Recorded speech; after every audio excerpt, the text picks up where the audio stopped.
True story, when I was studying for my dental hygienist exam, one of our recommended readings was Kimi wa Midara. Our prof said, "You'll find no better written text on Japanese oral practices."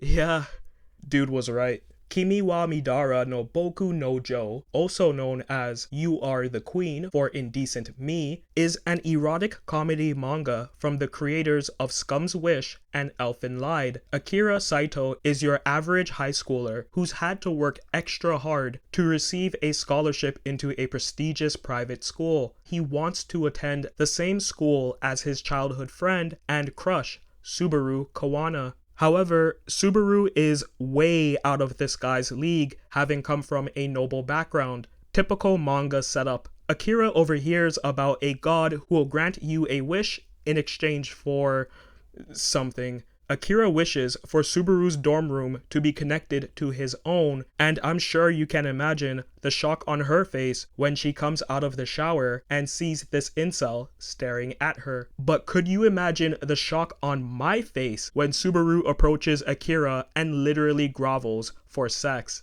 Yeah, this manga escalates so quickly. Soon, we see Akira and Subaru deal with the ramifications of accepting this god's offer to bring them closer. They quickly fall into their own lustful urges and start hooking up non-stop. Published sporadically over a course of 5 years, Indecent Me is as trash as you can imagine, but that shouldn't be a surprise. Scum's Wish and ℌործęntài are up there on the tier list of trashy manga. Mengo Yokoyari is an amazing artist, but isn't a good writer in any way. Oshinoko is her best work, but that's because of the strength of Aka Akasaka's pen. Lin Okamoto is the writer of this monstrosity, and all of the cheap thrills that were present in ℌործęntài and Parallel Paradise is here in spades. Throughout this manga, I was dumbfounded by how anyone could enjoy this piece of shit. It's no surprise that it was published in Weekly Young Jump and Miracle Jump.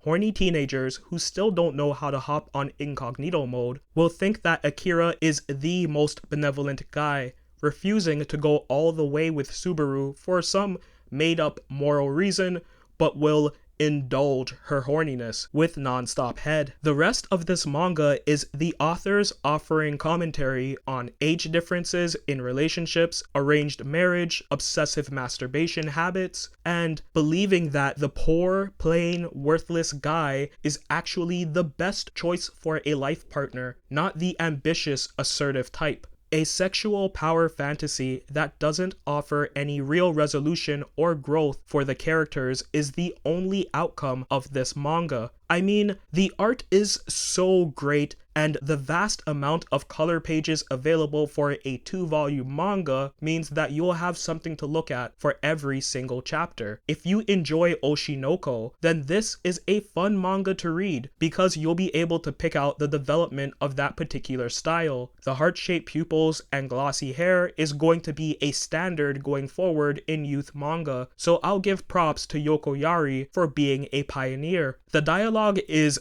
real bad. It's always Subaru begging for sex and giving us the cringiest hentai lines that I've come across ever. And take my word for that, I used to use jlist.com. I guess there's something to be said for the female lead to be the one initiating it all, but the god controlling Subaru and just kinda being there for the voyeur tag of this NTR hentai kinda adds glut to a plot that honestly doesn't need it. But all in all, it's a fun read if you want something vapid that'll make you chuckle a few times before switching tabs to Sumino or something, I don't know.